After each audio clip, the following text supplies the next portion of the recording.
Good morning, my name is Jackie Erickson. I work here at the Stitchin Post, and today's video is on postcards, and this is called Crazy Quilt Postcards. These are the cards. You can come on in and look at them. They're done in a group of 6. You could do them individually if you'd like. Let me go ahead and pass them around so you can see them. Hand them out there. So the way we do this is we're going to start with 6 pieces of fabric. I cut mine 5 by 7, so they're plenty big. Your postcards actually be 4" by 6". So I take my 6 pieces, I stack them on top of each other like this, and then I press a piece. And my lines are not very good on this, but they'll still work. So I'm going to go ahead and take this off and press it on again. This is freezer paper that I put the pattern on. This is the pattern. When you get your online, we're going to have a PDF downloadable. It's not really a pattern, it's just an imprint of what you're going to be doing.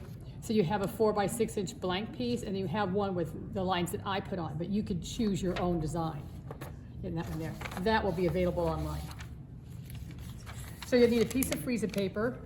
You could do it exactly 4" by 6", but I like to make mine 4.5 by 6.5, so there's a little bit of space around them. So I've stacked all 6 fabrics. They're cut a little bit bigger also. Put the freezer paper on top with the wax side down. And just take your iron and press it on. The wax will stick to the fabric but not hurt it. So now we're going to take this and we're going to cut it out. We're going to cut this rectangle out first. I'm using a little omni-grid mat that goes around in circles. It's really cool, so it makes your cutting very easy. Cut right on the lines.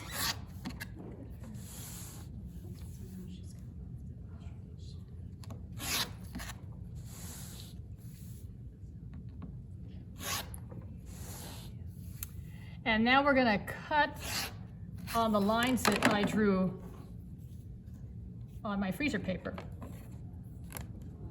Try to keep them, when you cut them, and when you're cutting them, you're going to start with, you don't want to start in the center here because you'd have to stop at this line here. So you're going to start, I've got it set up so I can cut this one, then this one, then this one, then this one, then this one, then this one. Okay. Oh, you guys stand up if you need to. Come over to the table. I have a tiny little audience. Okay. Just cut them apart and just slide them away a little bit. But keeping them in order. And you don't have to be precise on your cutting. This is very forgiving. Okay. I'm left-handed, so it might look weird to people out there. Okay, so we got it all cut apart. Now, if Trish, you want to step over here, we're going to take the little freezer paper off the top piece. If you can get it off. Sorry. You're okay. And you're going to pull it off on all of them and leave them like that, okay? Because then you're going to shuffle your fabrics around while I'm talking. And the nice thing about batik, well, if it wasn't batik, your fabric would have a wrong side and a right side, and it would be actually pretty easy to keep them in order. But this fabric, by the way, is called River Walk by Jean Wells. It's her latest line of fabric from Island Batiks. Beautiful. We have it here in the store. There we go. So this is,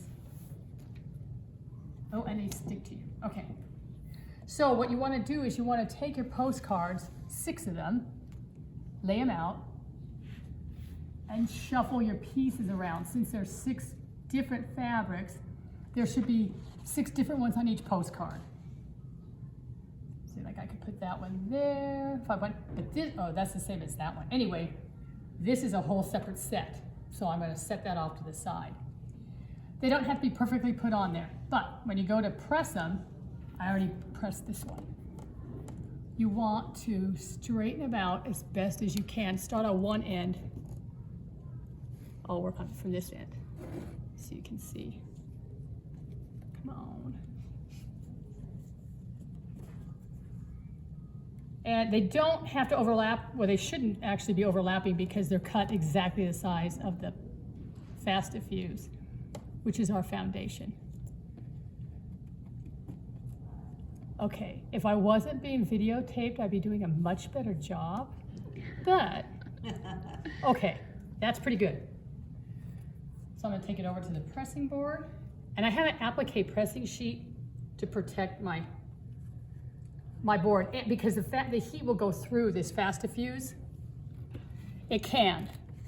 It's relatively thick, but it can go through, and there's fusible on both sides, and it would attach itself to your ironing board. So we try to avoid that. And you don't have to press too long, because you'll be pressing again.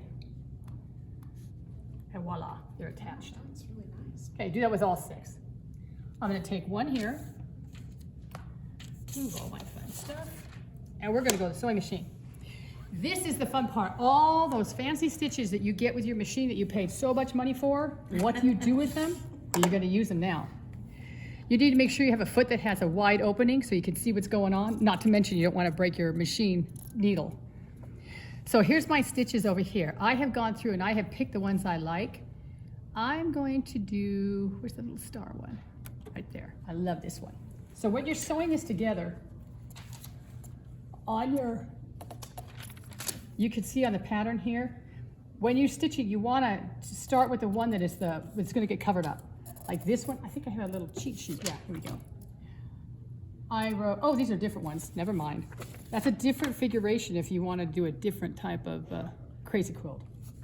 So with this one, I'm going to start with this little line here. Here we go. 1, then this one, because this will get covered up with this stitch will get covered up with this one, so this is number 3.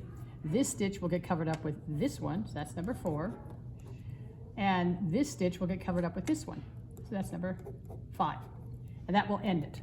So you go off your postcard. So we're going to start with this one here. Here's a little bowl of threads that match these fabrics that we have.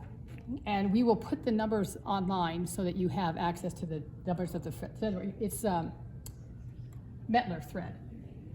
And I always leave my needle in a down position if I can. If you have a machine that'll do that, start just off that line. And I recommend that you practice with your, oh, I think I did a different one than I thought. This will work, but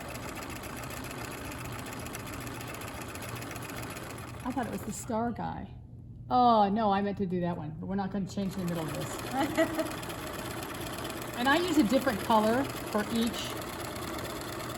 fancy stitch. So I'll have 5, 6 colors to choose from. Are you changing the bobbin thread in between? No, oh no, that's a very good question. The bobbin thread is white. I see that's not, it's like a little serpentine, that's cool. It's white on the bobbin so that it doesn't come through on your postcard when you put the back on it.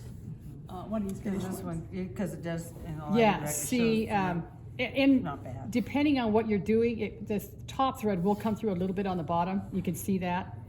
That was a dark blue, so it did come up through a little bit on the bottom here. But that's okay. But the cream, white, whatever you want to use. And then you could go on to another stitch. Okay, so now we're going to go and we're going to cover this one up with my next stitch. I'm not going to do all 6 stitches, I don't need to, because I have finished ones here for you to look at that are very pretty. So, oh, and I'm going to start in the middle of my postcard and work towards the edge. Personally, it's a personal preference. You could do whatever you want, whatever floats your boat. Okay, here's the stitch I like. And since it's dark blue, it's going to show up really well on these lights. And when I do this, I actually do all 6 postcards at the same time.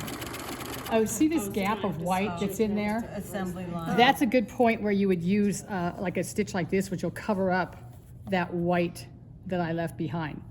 This stitch isn't going to do it, but I don't care. And the people that, oh, and if you follow your needle right down the center, maybe that will cover it up. The needle's going right down the middle of that white. A little bit of white showing. Yep. This is not going to be in a competition, so. And anybody who receives it in the mail will be thrilled to have received it. Okay, see? That's my favorite stitch. I love the little star. I think it's really cute. And then just do all 4 postcards, or all 6 postcards. These ones have all been stitched.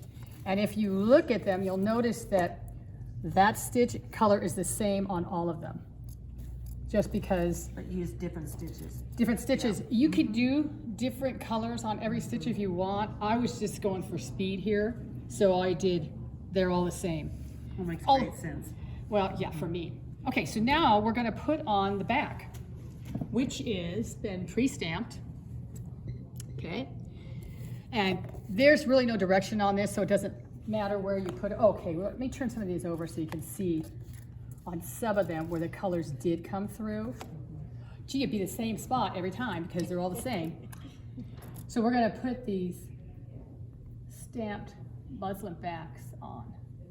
I'm just gonna do one. Okay, it's actually cut 4 by 6. Pop it on there. Press it on.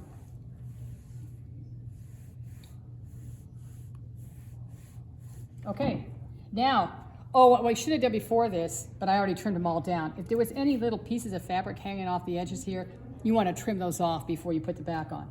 Now see on the back one here, that edge there, I'm actually going to trim that. Scoot you guys over, you have to share this map. Okay, we're just going to trim that off. It just makes putting this satin stitch on the edge a little easier. And I'm not going to sew the satin stitch. I did it in another video. There we go. And then that's ready to satin stitch. So when you satin stitch, the bobbin and the top thread need to be the same color. So when you go around them, that's the little satin stitch here. When you turn it over, it's also edged on the back. Okay? So that is this video. And I want to thank you for, I hope you learned something with this video. My name's Jackie. Thank you for watching it. If you enjoyed it, subscribe to our YouTube channel and like our video. But before you go, I have one more thing. Every year, the Sisters Outdoor Quilt Show has a Wish Upon a Card challenge. This year, these are the 2 fabrics that they have chosen. Whoops. Okay. You can pick them up here at the store. You can order them online from the Sisters Outdoor Quilt Show. And this is my card that I did for this year. This is great. Awesome. Thank you.